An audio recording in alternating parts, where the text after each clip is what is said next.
ধেমাজি জিলাৰ কাৰ্যকৰ্তা বন্ধু বান্ধৱীসকল, ST মৰ্চাৰ সভাপতি হৰেণ দেউৰী ডাঙৰীয়া, অসমৰ বিভিন্ন স্থানৰ পৰা আজিৰ এই OBC মৰ্চাৰ কাৰ্যনিৰ্বাহকত যোগদান কৰিবলৈ অহা সন্মানীয় কাৰ্যকৰ্তা বন্ধু বান্ধৱীসকল আৰু উপস্থিত সুধীবৃন্দ, ভাৰতীয় জনতা পাৰ্টিৰ সভাপতি ৰূপে ৰঞ্জিত দাস ডাঙৰীয়াই দ্বিতীয়টো কাৰ্যকালৰ দায়িত্ব লোৱাৰ পিছত ভাৰতীয় জনতা পাৰ্টিৰ ৰাজ্যিক কাৰ্যনিৰ্বাহকৰ পৰা আৰম্ভ কৰি আমি খুব কম সময়ৰ ভিতৰত আমাৰ আটাইকেইটা মৰ্চাৰ আমি ৰাজ্যিক কাৰ্যনিৰ্বাহকৰ সভা আয়োজন কৰিছিলোঁ।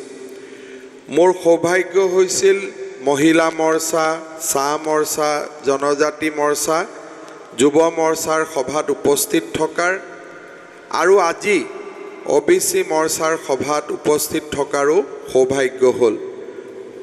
মই আপোনালোক আটাইকে মোক নিমন্ত্ৰণ কৰাৰ বাবে ধন্যবাদ আৰু কৃতজ্ঞতা জনাইছোঁ।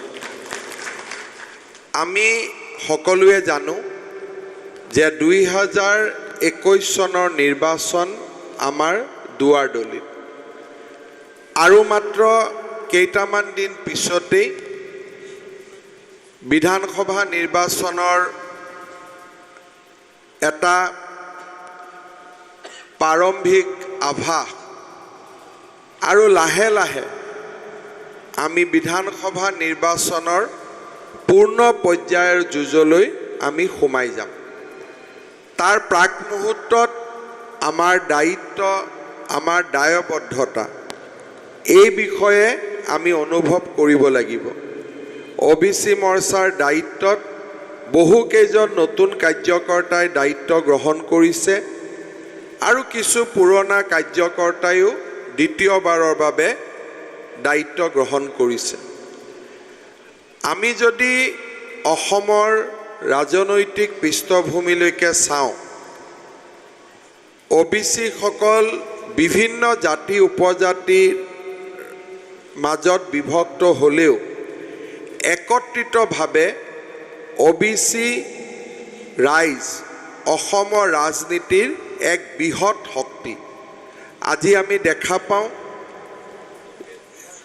আমাৰ জনজীৱনৰ আটাইতকেইটা গুৰুত্বপূৰ্ণ জাতিয়েই OBC হিচাপে চিহ্নিত হৈ আছে আৰু তাৰ ফলত স্বাভাৱিকভাৱে ভাৰতীয় জনতা পাৰ্টিৰ OBC মৰ্চাৰ এটা গুৰুত্বপূৰ্ণ ভূমিকা আছে।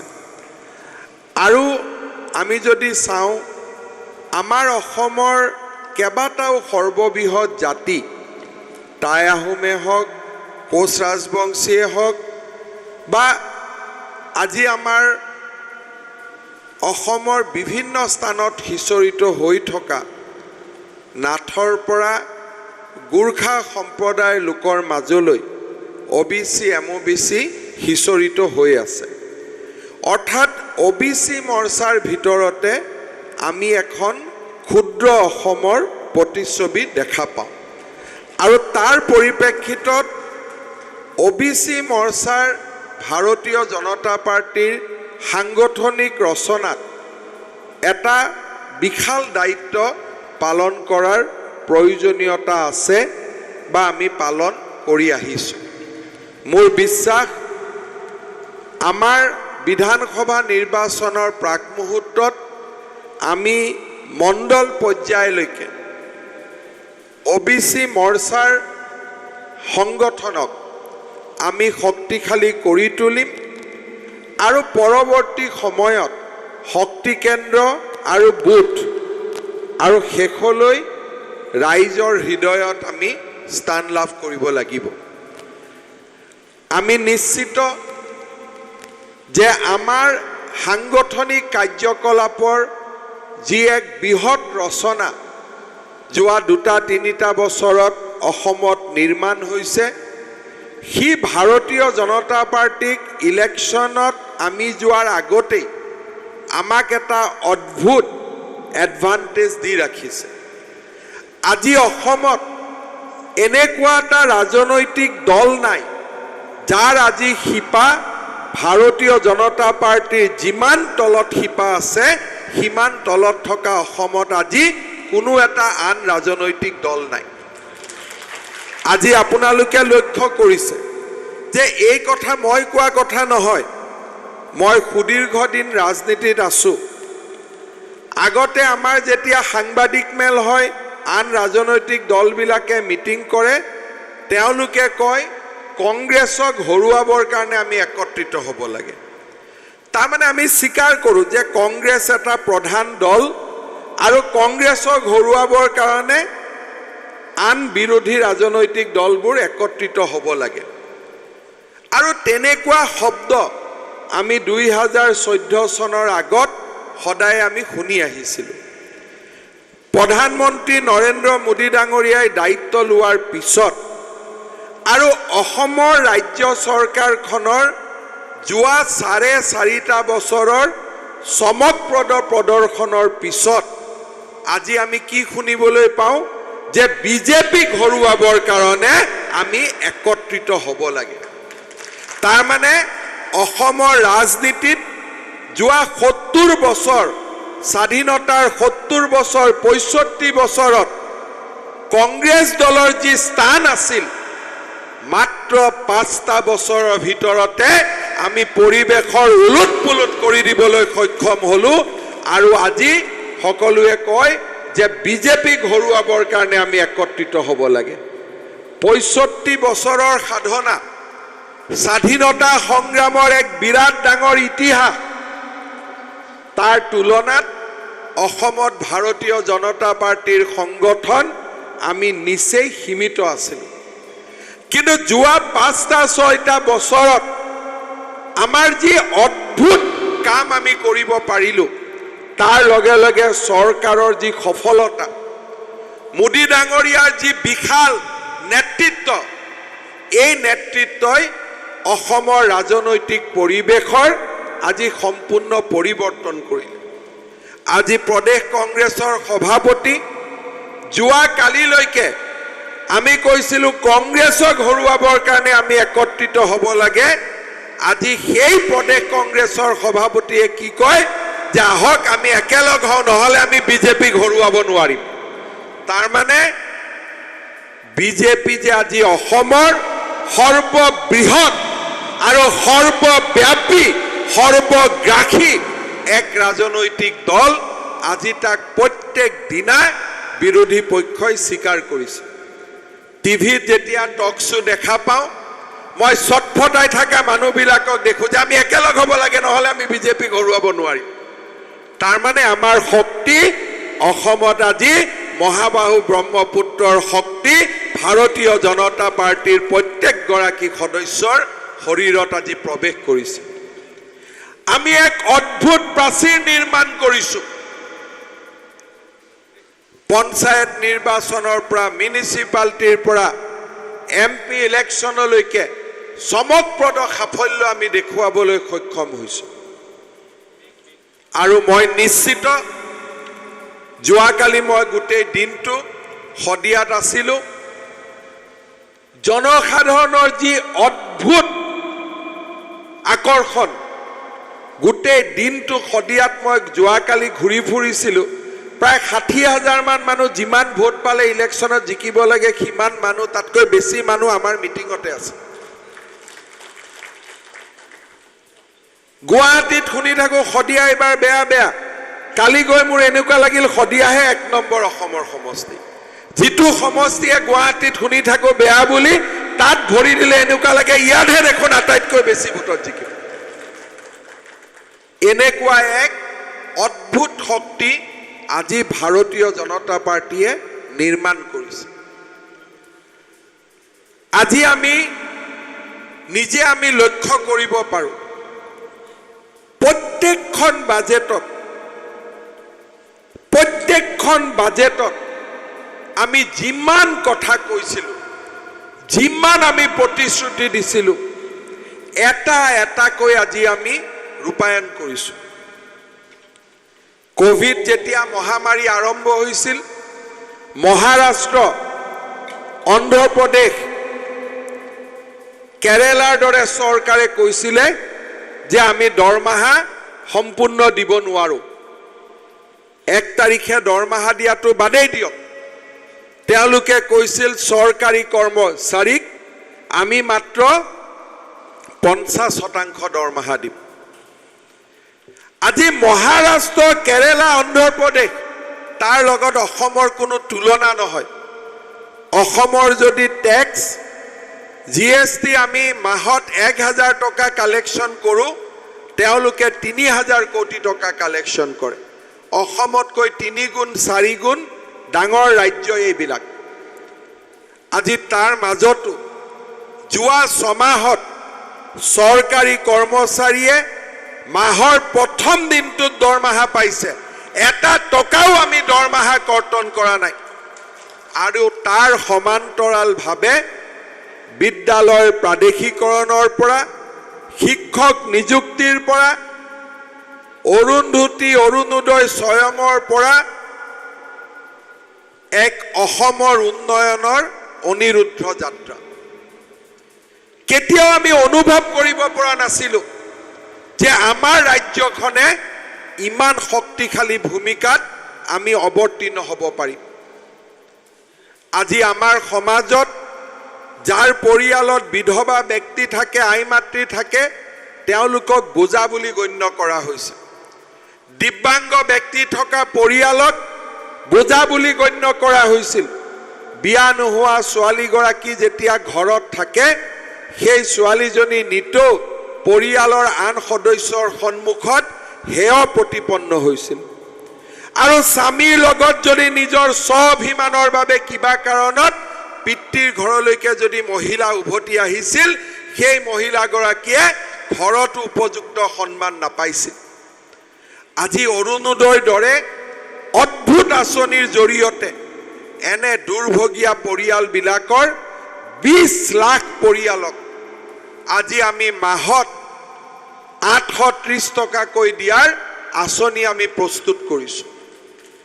আজি যিগৰাকী বিধৱা মাতৃক যোৱাকালিলৈকে পৰিয়ালৰ বোজা বুলি গণ্য কৰা হৈছিল, ৰাতিৰ ভিতৰতে কি আলোচনা হ'ল যে এই বিধৱা আইগৰাকীৰ কাৰণেহে মই অৰুণোদয় পালোঁ, এই দিব্যাংগ ব্যক্তিজনৰ কাৰণেহে মই অৰুণোদয় পালোঁ, এই বিয়া নোহোৱা ঘৰত থকা বাইদেউজনীৰ কাৰণেহে মোৰ পৰিয়ালটোৱে অৰুণোদয় পাবলৈ সক্ষম হ'ল। আজি আপোনালোকে চিন্তা কৰক, যিগৰাকী মহিলা যোৱাকালিলৈকে পৰিয়ালৰ বোজা আছিলে, সেইগৰাকী মহিলাক ভাৰতীয় জনতা পাৰ্টীয়ে সম্পদলৈ, লক্ষীলৈ ৰূপান্তৰ কৰিব পাৰিলে। 13 লাখ নতুন বৃদ্ধ ব্যক্তিয়ে আমাৰ চৰকাৰৰ দিনত বৃদ্ধ পেঞ্চন আঁচনিৰ জৰিয়তে সংযোজিত হ'ল। 3 লাখ বিধৱা মহিলাই কনকলতা মহিলা ইন্দিৰা মিৰি বিধৱা পেঞ্চনৰ জৰিয়তে সমাজত থিয় দিয়াৰ শক্তি পালে। চাওঁতে চাওঁতে আমাৰ ৰাজ্যখনত এটা এটাকৈ চৰকাৰী আঁচনিৰ সফলতাৰ জয়যাত্ৰা আৰম্ভ হ'ল। মানুহে আমাক জোকাইছিল যে 1 তোলা সোণ দিম বুলি কৈছিল, সোণ ক'ত গ'ল? আজি অৰুন্ধতী আঁচনিৰ সফল ৰূপায়ণৰ জৰিয়তে আমি আজি 1 তোলা সোণ দিয়াৰ আঁচনিও ৰাইজৰ মাজলৈ লৈ আহিব পাৰিলোঁ।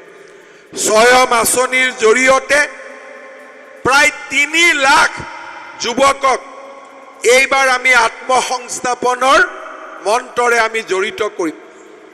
চৰকাৰী নিযুক্তিৰ অদ্ভুত স্বচ্ছতাই ভাৰতীয় জনতা পাৰ্টীৰ চৰকাৰখনক অন্য এক পৰ্যায়লৈকে লৈ গ'ল। প্ৰাদেশিকৰণৰ সমস্যাই হওক বা অটল অমৃত অভিযান, আয়ুষ্মান ভাৰতেই হওক, প্ৰতি মাহত নৰেন্দ্ৰ মোদী ডাঙৰীয়াই প্ৰদান কৰা বিনামূলীয়া চাউলেই হওক বা ৰাজ্য চৰকাৰৰ অন্ন যোজনাৰ আঁচনিয়ে হওক, আজি আমি এক অদ্ভুত সামাজিক নিৰাপত্তাৰ পৰিৱেশ আমি ৰাজ্যখনত নিৰ্মাণ কৰিবলৈ সক্ষম হৈছোঁ। 8,000 নামঘৰলৈ সহায়, অসম দৰ্শনৰ দৰে সুন্দৰ আঁচনিৰ জৰিয়তে সনাতনী সভ্যতা সংস্কৃতিক পুনৰ উজ্জীৱিতকৰণৰ দৰে মহান পবিত্ৰ কামৰ আজি আমি অংশীদাৰ হ'ব পাৰিছোঁ। কোভিড-19 মহামাৰীৰ মাজত 7 লাখ ল'ৰা ছোৱালীয়ে বিনামূলীয়াকৈ কলেজ আৰু স্কুলত নামভৰ্তি কৰিব পাৰিছে। 7 লাখ ল'ৰা ছোৱালীয়ে কোনোবা ৰাজ্য চৰকাৰে চৰকাৰী কৰ্মচাৰীক দৰমহা দিব পৰা নাই আৰু আমাৰ অসমত বিনামূলীয়া নামভৰ্তি, বিনামূলীয়া পাঠ্যপুথি, অৰুণোদয় অৰুন্ধতীৰে উন্নয়নৰ অশ্বমেধ যজ্ঞ। আৰু এই আঁচনিবিলাকে ভাৰতীয় জনতা পাৰ্টিক আৰু আমাৰ কাৰ্যকৰ্তাসকলৰ বিৰামহীন সেৱাৰ জৰিয়তে আজি আমি ৰাজ্যবাসীৰ মাজত ভাৰতীয় জনতা পাৰ্টিয়ে এক অতি ঘনিষ্ঠ সম্পৰ্ক আমি নিৰ্মাণ কৰিব পাৰিছোঁ। লকডাউনৰ সময়ত সেৱাই সংগঠনৰ মহামন্ত্ৰৰে আমি যি ধৰণে দৰিদ্ৰজনৰ মাজত সোমাই পৰিছিলোঁ, সি আমাৰ সংগঠনক আন এক পৰ্যায়লৈ লৈ যাবলৈ সক্ষম হ'ল। অহা 1 আৰু 2 তাৰিখে অসমত আমি নতুন ইতিহাস ৰচনা কৰিব গৈ আছোঁ। স্বাধীনতাৰ 70 বছৰ পিছত চাহ বাগিচাৰ শ্ৰমিকে কংগ্ৰেছক বাৰে বাৰে ভোটদান কৰাৰ পিছতো প্ৰবঞ্চনাৰ বলি হৈ আছিল। আজি অহা 1 আৰু 2 তাৰিখে একে দুদিনৰ ভিতৰত একেলগে চাহ বাগিচা অঞ্চলত 119খন হাইস্কুল স্থাপনৰ কাম আৰম্ভ হ'ব। একে দুদিনৰ ভিতৰত অহা 22 নৱেম্বৰত 20 লাখ পৰিয়ালৰ বেংক একাউণ্টত অৰুণোদয় আঁচনিৰ ধন জমা হ'ব। আজি আপোনালোকে চিন্তা কৰক, আজি কিমান মানুহৰ, কিমান পৰিয়ালৰ মাজত ভাৰতীয় জনতা পাৰ্টি সোমাই পৰিছে। 12 লাখ বৃদ্ধ পেঞ্চন, 7 লাখ বিনামূলীয়া নামভৰ্তি,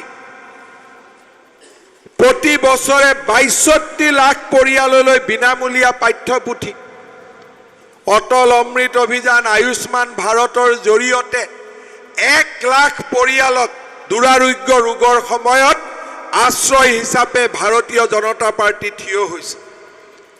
আজি অসমৰ 2 কোটিতকৈও অধিক লোকৰ পৰিয়ালত বিনামূলীয়া চাউল আজি ভাৰতীয় জনতা পাৰ্টিয়ে 52 লাখ পৰিয়ালক 2 কোটিতকৈ ওপৰ জনসংখ্যাক ভাৰতীয় জনতা পাৰ্টিয়ে বিনামূলীয়া চাউলৰ যোগান ধৰিছে। আৰু সামাজিক নিৰাময়ৰ এই অদ্ভুত আঁচনিবিলাকৰ লগে লগে আজি ভাৰতীয় জনতা পাৰ্টিৰ চৰকাৰখনৰ নেতৃত্বত এখন নতুন অসমৰ বুনিয়াদ আমি নিৰ্মাণ কৰাৰ কামত আমি আগবাঢ়িছোঁ। আজি ধুবুৰীত কেতিয়াবা মেডিকেল কলেজ হ'ব পাৰে, নলবাৰীত মেডিকেল কলেজ হ'ব পাৰে, নগাঁৱত মেডিকেল কলেজ হ'ব পাৰে। এই কল্পনা আমাৰ মানুহে কৰিব পৰা নাছিল। আজি ডিফুৰ দৰে চহৰত আমি মেডিকেল কলেজ আৰম্ভ কৰিলোঁ। অহা 1 জানুৱাৰীৰ পৰা লখিমপুৰত মেডিকেল কলেজৰ কাম আৰম্ভ হ'ব। নিৰ্মাণ নহয়, মেডিকেল কলেজ খোলা যাব।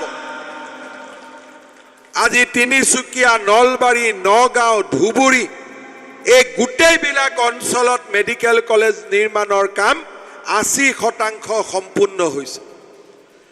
অহা জানুৱাৰী মাহৰ ভিতৰত গুৱাহাটীত 2খন মেডিকেল কলেজ, বিশ্বনাথ চাৰিআলিত আকৌ এখন মেডিকেল কলেজ, চৰাইদেউত আকৌ এখন মেডিকেল কলেজ। আজি ৰবীন্দ্ৰনাথ বিশ্ববিদ্যালয়, ভট্টদেৱ বিশ্ববিদ্যালয়, মাধৱদেৱ বিশ্ববিদ্যালয়, সাধনী বিশ্ববিদ্যালয়, বীৰাংগনা সাধনী বিশ্ববিদ্যালয়, Dhemaji engineering college, Golaghat engineering college, আজি অসমৰ শিক্ষা আৰু স্বাস্থ্যৰ এক যুগজয়ী কীৰ্তিস্তম্ভ আমাৰ চৰকাৰৰ দিনতে আমি নিৰ্মাণ কৰিবলৈ সক্ষম হৈছোঁ। প্ৰধানমন্ত্ৰী নৰেন্দ্ৰ মোদী ডাঙৰীয়াৰ নেতৃত্বত এইমছৰ শ্ৰেণী এই বছৰৰ পৰা আৰম্ভ হ'ব আৰু অহা বছৰ জুলাই আগষ্টৰ পৰা গুৱাহাটীত এইমছে ৰোগীক চিকিৎসা কৰা কাম আৰম্ভ কৰিব। প্ৰত্যেক বছৰে 4,000 কিলোমিটাৰ ৰাস্তা প্ৰধানমন্ত্ৰী গ্ৰাম সড়ক যোজনা আৰু ৰাজ্য চৰকাৰৰ নিজৰ পুঁজিৰ পৰা 4,000 কিলোমিটাৰ, যোৱা 3টা বছৰত আমি 8,000 কিলোমিটাৰ কৰি ৰাস্তা আমি নিৰ্মাণ কৰিছোঁ। প্ৰত্যেক বছৰত 1,000 কাঠৰ দলঙক পকীকৰণ কৰাৰ তীব্ৰ গতিৰে আজি আমি আগবাঢ়িছোঁ। 400খন দলং আমাৰ কাৰ্যকালত আমি সম্পূৰ্ণ কৰিছোঁ। আজি অসমৰ গাঁৱে ভূঞে ৰাস্তা ঘাটৰ নিৰ্মাণৰ জৰিয়তে জনসাধাৰণৰ মাজত আস্থা আৰু বিশ্বাসৰ প্ৰতীক হৈ ভাৰতীয় জনতা পাৰ্টি থিয় দিব পাৰিছে। যোৱা 4.5 বছৰত অসমৰ নৱনিৰ্মাণৰ ৰূপকথাক বাস্তৱলৈ আমি ৰূপান্তৰ কৰিব পাৰিছোঁ।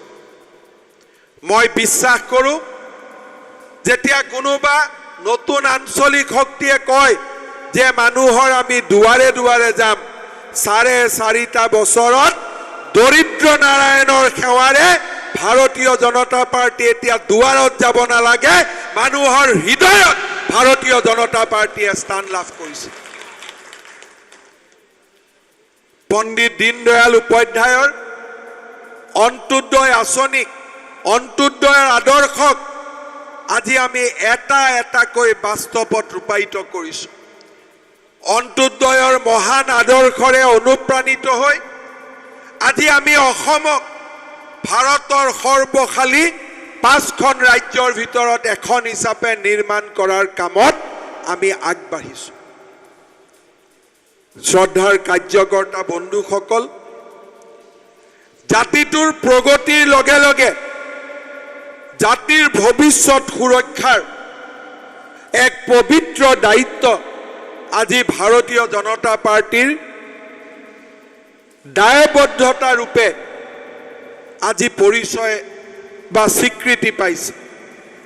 যোৱা 4.5 বছৰৰ অসমৰ ৰাজনৈতিক গতিধৰা আমি যদি চাবলৈ যাওঁ, তেতিয়া অসমৰ একাংশ বুদ্ধিজীৱী আৰু একাংশ ৰাজনৈতিক নেতাই স্বধৰ্ম স্বসংস্কৃতিৰ কথা পাহৰি আজি তেওঁলোকে কোনোবা বিদেশী শক্তিৰ ওচৰত আত্মসমৰ্পণ কৰিছে।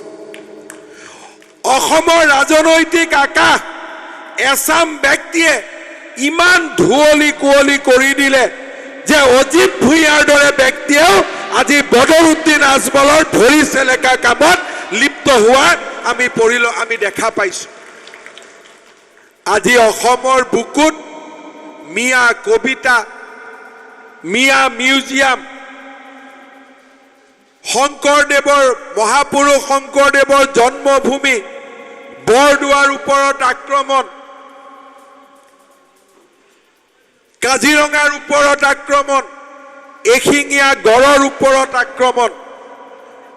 আজি আমাৰ ৰাজ্যখনে, আমাৰ সভ্যতা সংস্কৃতিয়ে এক প্ৰবল প্ৰত্যাহ্বানৰ সন্মুখীন হৈছে। মই যোৱাকালি শদিয়াত কৈছিলোঁ যে আমাৰ অসমীয়া সমাজখন আজি আমি বহুত ভাগত বিভক্ত। কোনোবা আমি বামুণ, কোনোবা কলিতা, কোনোবা আমি ৰাভা, কোনোবা বড়ো, কোনোবা নাথ, কোনোবা চাহ জনজাতি, কোনোবা বঙালী, কোনোবা বিহাৰী। আমাৰ 65% লোক, আমাৰ পৰিচয় বহুত। আমি হিন্দু বুলিও কওঁ, আমি অসমীয়া বুলিও কওঁ, আমি বঙালী বুলিও কওঁ, আমি হিন্দী ভাষী বুলিও কওঁ, আমাৰ পৰিচয় বহুত। কিন্তু আজি যিসকল ব্যক্তিয়ে মিয়া মিউজিয়াম, মিয়া কবিতাৰ কথা কৈছে, তেওঁলোকৰ পৰিচয় কিন্তু আৰবৰ পৰা, বাংলাদেশৰ পৰা, পাকিস্তানৰ পৰা বৰপেটা নগাঁৱলৈকে তেওঁলোকৰ এটা পৰিচয়। তেওঁলোকৰ এটা পৰিচয়, আৰু সেই পৰিচয়ৰ বাবে আজি আমাৰ সন্মুখত প্ৰত্যাহ্বান। কাৰণ আমি বিভক্ত, আৰু আমাৰ বিভাজনৰ সুবিধা লৈ নামনি অসম আৰু মধ্য অসমৰ ৰাজনীতি সৰ্বকালৰ বাবে এক প্ৰকাৰ শেষ কৰি দিয়া হ'ল। আমাৰ সভ্যতা সংস্কৃতি আজি নামনি অসমৰ বুকুৰ পৰা, মধ্য অসমৰ বুকুৰ পৰা আজি সম্পূৰ্ণ শেষ কৰি দিয়া হ'ল। কাৰণ আমি বিভাজিত। ভাৰতৰ সভ্যতা সংস্কৃতিয়ে আমাক সুকীয়া পৰিচয় দিছে, কিন্তু সেই সুকীয়া পৰিচয়ৰ লগে লগে আমাক শিকাইছে যে ভিন্নতাৰ মাজতো একতা আমাৰ লক্ষ্য, ভিন্নতাৰ মাজতো একতা আমাৰ পৰিচয়। কিন্তু সেই একতাৰ শক্তিশালী স্বৰূপটো, ভিন্নতাৰ মাজতো একতাৰ সেই শক্তিশালী স্বৰূপটো আমি উদ্ধাৰ কৰিব নোৱাৰা বাবে আজি হোজাই যমুনামুখৰ ৰাজপথতো অসমীয়া বোৱাৰীৰ সতীত্ব হনন কৰি মৃত্যুৰ দুৱাৰদলিলৈকে অসমীয়া বোৱাৰীক এই অসমৰ মাটিতে নিশংকভাৱে মৃত্যুৰ মুখলৈ ঠেলি দিয়া হৈছে। কাৰণ আমি ভিন্ন, ভিন্নৰ মাজত একতাৰ পৰিৱেশ আমি বিচাৰি উলিয়াব পৰা নাই। আমি বিজেপি, আমি কংগ্ৰেছ, আমি এজিপি, আমাৰ জাতি উপজাতি, কিন্তু তেওঁলোক আৰবৰ পৰা পৃথিৱীৰ সকলো দেশতে এটাই কথা, এটাই উপাসনাৰ স্থান, এটাই মন্ত্ৰ, এটাই লক্ষ্য।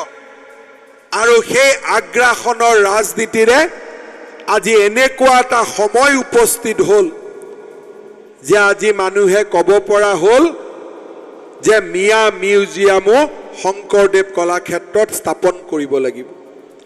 এয়া প্ৰথম নহয়, কা আন্দোলনৰ সময়তো তেওঁলোকে শংকৰদেৱ কলাক্ষেত্ৰৰ দুৱাৰ ভাঙি দিছিলে, আৰু কংগ্ৰেছৰ সময়ত শংকৰদেৱৰ জন্মভূমি বৰদোৱা সত্ৰৰ ওপৰত আক্ৰমণ কৰিছিল।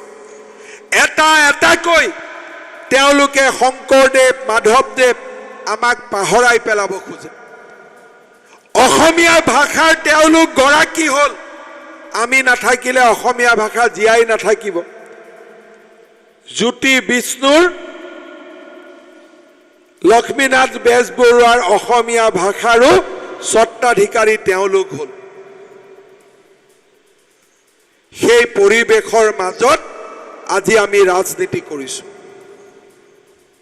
ভাৰতীয় জনতা পাৰ্টিৰ বাবে আজি দিছপুৰৰ শাসন গৌণ। ভাৰতীয় জনতা পাৰ্টিৰ বাবে আমাৰ সভ্যতা সংস্কৃতিক অসমৰ মাটিত জীয়াই ৰখাৰ সংকল্প আমাৰ বাবে আটাইতকৈ প্ৰাথমিক দায়িত্ব। এয়াতো নহয় হাঁহি তামচাৰ জীৱন জুৰুৱা গান, ই যে জীৱন মৰণ একাকাৰ কৰা অগ্নিবীণাৰ টান। এয়াতো নহয় হাঁহি তামচাৰ জীৱন জুৰুৱা গান, ই যে জীৱন মৰণ একাকাৰ কৰা অগ্নিবীণাৰ টান। আমাৰ বাবে, অসমৰ ভৱিষ্যতৰ বাবে আমাৰ হাতত মাত্ৰ 10টা বছৰ সময় আছে। আমি হয়তো কালৰ বাবে মধ্য অসম, নামনি অসমত যেনেকৈ আত্মসমৰ্পণ কৰিছোঁ, বৰাক উপত্যকাত যেনেকৈ আমাক নিশ্চিন্ন কৰি পেলোৱাৰ ষড়যন্ত্ৰ আৰম্ভ হৈছে, আমাৰ হাতত আৰু বেছি দিন সময় নাই। আজি লখিমপুৰলৈকে আহিলে ভূপেন হাজৰিকাই প্ৰতিনিধিত্ব কৰা নাওবৈচাৰ ওচৰেদি আহিলে উত্তৰ অসমৰ সংকট স্পষ্টভাৱে দেখা পোৱা যায়। বিশ্বনাথ নগৰৰ মাজভাগত স্থাপন হোৱা আৰবিক কলেজখনে উত্তৰ অসমৰ বুকুত অহা সংকটৰ বিষয়